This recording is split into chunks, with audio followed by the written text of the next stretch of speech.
Hey guys, I'm rohnstrong and welcome back to the studio. I'm really excited to dive in to our second block in the Mountain Meditations Crochet-Along. Now, this block is Tunisian crochet and it uses my two favorite Tunisian crochet stitches, which are Tunisian reverse stitch and Tunisian simple stitch. This is another foundational block, meaning it's pretty easy to do, but it's also a lot of fun and perfect for documentary on Netflix watching while I'm crocheting, which is my favorite kind of crochet. Now, this block really represents my favorite thing about the mountains and about my meditation practice. And that's that it's not always going to be smooth and it's not always going to be super easy.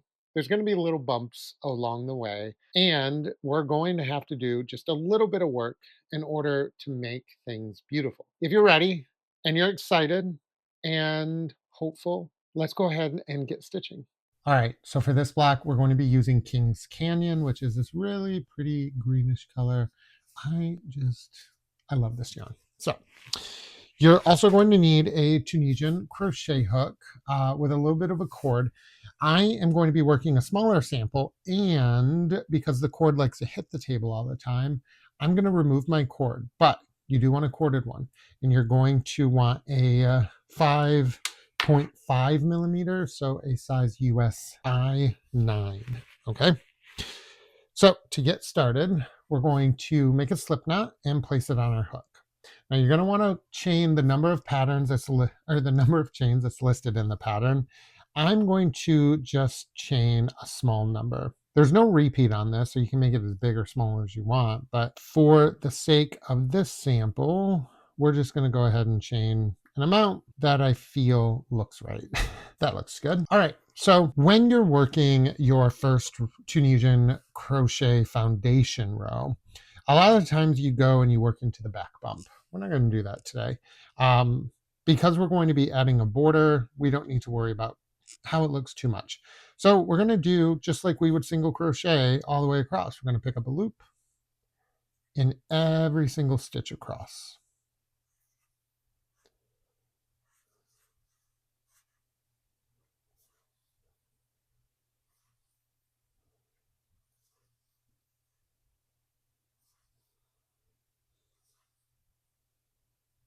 So at the end, you should have the same number of loops on your hook that you chained. That's always really important. Now, one of the things I hear a lot is I don't have a Tunisian crochet hook run. Well, cool thing is you don't really need a Tunisian crochet hook to work this pattern. If you have what's called an inline crochet hook, so a crochet hook that doesn't have a thumb rest, so a crochet hook that doesn't look like this, right?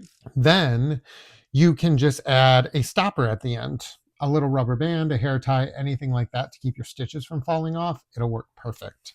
Now, our return pass is going to be the same for every single row. So I'm going to just show you once. And as we move forward, I'll just tell you to do the return pass. So the return pass is a yarn over chain 1, and then we yarn over, pull through 2. Pull through 2. Pull through 2. This is just a typical return pass. Now this pattern is a 3-row repeat. That means we're going to work 2 rows of Tunisian simple stitch and 1 row of Tunisian reverse stitch. So Tunisian simple stitch is pretty simple. You're just going to find the vertical bar that's along each stitch. You can see each stitch has a vertical bar, and that vertical bar is the left leaning kind of leg of the stitch. Every stitch has 2 legs. There's a right leg and a left leg. We're going to go into the left leg, and we're just going to go through that stitch, and we'll pull up a loop. So we go through and kind of under the bar, and we pick up a loop, and we just do that all the way across. And then when we get to the last stitch, it's going to be a little bit different. Instead of just going kind of through that vertical bar or under it, we're actually going to go into the stitch. So we want to kind of go through it, right? And then we yarn over and pick up a loop. So your last stitch is worked differently, and it's the only stitch that's really worked differently. Now we'll do our return pass all the way across. Now, when you're at the beginning of your next row, you're not going to chain 1. We're just going to keep that on there. That's going to keep your right side, your right edge nice and tidy. We're going to go into the stitch and pull up a loop all the way across again. So we're doing our second Tunisian simple stitch row. And we'll get to our very last stitch, work that the same, and then our return path. Now, our row 3 is going to be worked using Tunisian reverse stitches. Now, reverse stitches are, again, just like they sound, worked into the reverse of the stitch. Remember how I said earlier that every stitch has a right and a left leg? We're going to be working into that right leg. So what we want to do is kind of come behind our work and grab that right leg. So it kind of looks like that on the back. And then we pull up a loop. Now what this is going to do is automatically push the wrong side of the stitch forward, and that's what gives us our purl bump. That first one is kind of the hardest. From there, you can see that I have isolated this next stitch, so I can go just easily behind and through. Now, one of the things I tend to do is I just go through the back and I just work all the way across with the wrong side kind of facing me. I just find this is easier than going down, but either way, you just want to go into that right leg and go into the right leg from behind the work. Again, this is just going to push everything to the front, and you can see how I have those Tunisian reverse stitches just popping out. So we'll do that all the way across until we get to our very last stitch. Now, our last stitch is going to be worked the same as we did Tunisian simple stitch. Instead of going in the back, we're simply going to go through the stitch as we did, just like that. Now we'll do our typical return pass. All right.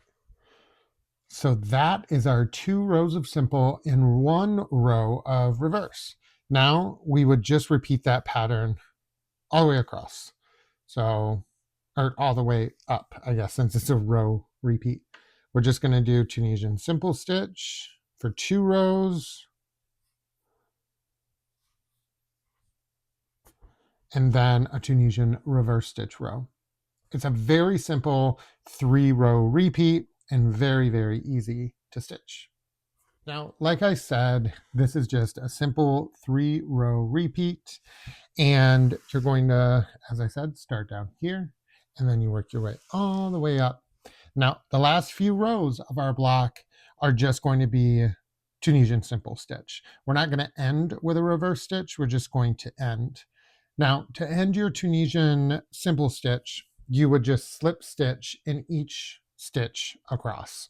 The directions for that are provided in the pattern, obviously.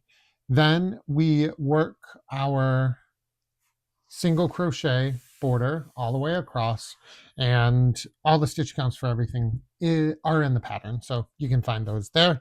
But that's it. That's all there is to the Rocky Ridge block, and I think it's so pretty. I really love how this yarn, even as an acrylic, it just has so much, so many different tones to it, which I love. It's really, really cool. So I hope you enjoyed block number 2 on our Mountain Meditations Crochet-Along. Block number 3 is coming at you within the next few days. You can find all the videos on my YouTube channel here. You can also find all the information on my Substack, which is linked below, my website, which is linked below, all that good stuff. Until next time, friends, happy stitching.